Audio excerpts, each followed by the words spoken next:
Hello hi नमस्ते जय जगन्नाथ आपण समस्त को मोर ओडिया नववर्ष और पणा संक्रांतिर हार्दिक शुभेच्छा और शुभकामना। वेलकम टू माय चैनल मु गायत्री। एटा मोर फास्ट ब्लॉग।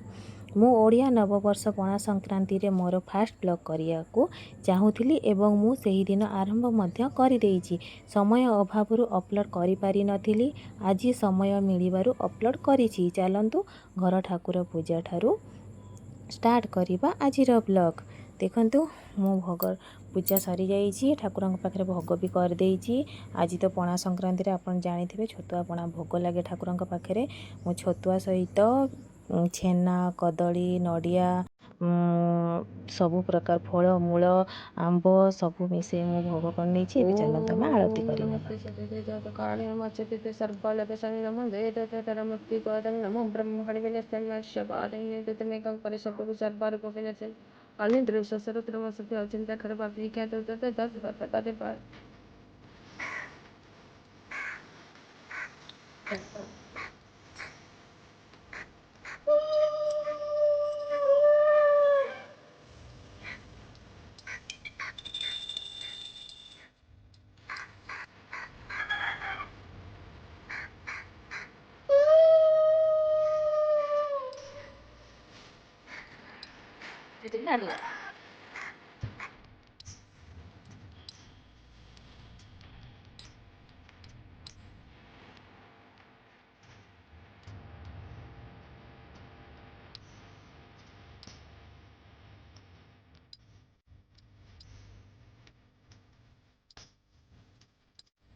घरे पूजा सारी एवं आसी जाइछु मंदिर।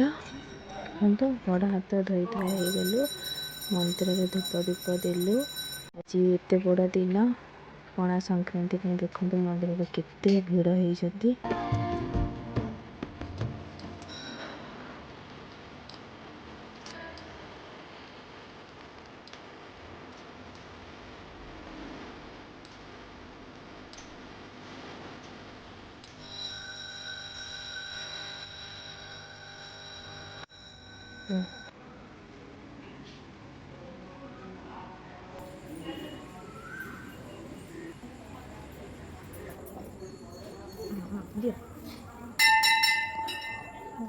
देखंतु मंदिर रे मो झियो केमिति पूजा करुची ठाकुरंक पाखरे जाई। ए मंदिर रे हमर सबु ठाकुर अछंती। मु जेबे भी मंदिर जीवा पई बाहरिबी मो झियो आगो बाहरिबा मामा मु केते बेले मंदिर जीवी। धूप दीप निजे बुलेइबो निजे ये करिबो निजे सबु करी पूजा करिबो। एठी हमें शनि ठाकुरंकर दर्शन कलु। तापरे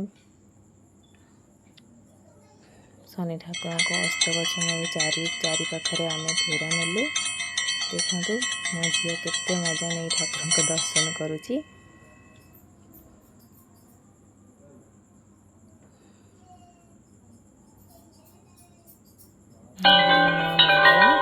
जय मां मंगला। पूजा सारिला परे लास्ट रे आमे आज मंदिर रे पणा दिया होतिला। पणा पी समस्ते घर को आसिलु। घर को आसिला परे आज तो जानते पणा संक्रांति पणा घरे प्रस्तुत करा जाए। से मु घरे पणा प्रस्तुत करिया संध्या बेले स्टार्ट कली। देखो मु ये सब सामग्री नहीं बेल छतुआ नडिया फल मूल सबू पकई मु पणा प्रस्तुत करी नहीं थी। देखु केते बढ़िया से मु सबु जिनिस फल मूल सबू पकई उखुड़ा गोलमरीच छेना बुंदी लड्डू सबू पकई मु छेना पणा प्रस्तुत करी नहीं। आउ मु ग्लास को बहुत भल भाव सजई देखो घरे लोक समस्त को देली। घर लोक पणा खाई कौन कहले चलतु देखिए एबे।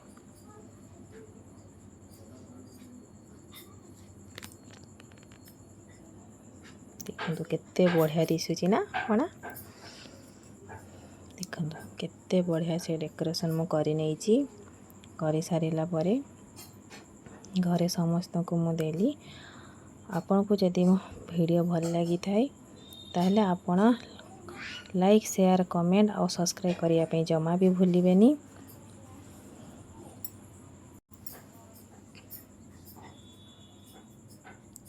ଦେଖନ୍ତୁ ଡେକୋରେସନ୍ ସରିଗଲା। ମୁଁ ଏବେ ନେଇ ପ୍ରଥମେ ବାପାଙ୍କୁ ଦେଲି, ମାଆଙ୍କୁ ଦେଲି। ସେମାନେ ଖାଇ କହିଲେ ବହୁତ ବଢ଼ିଆ ହେଇଛି।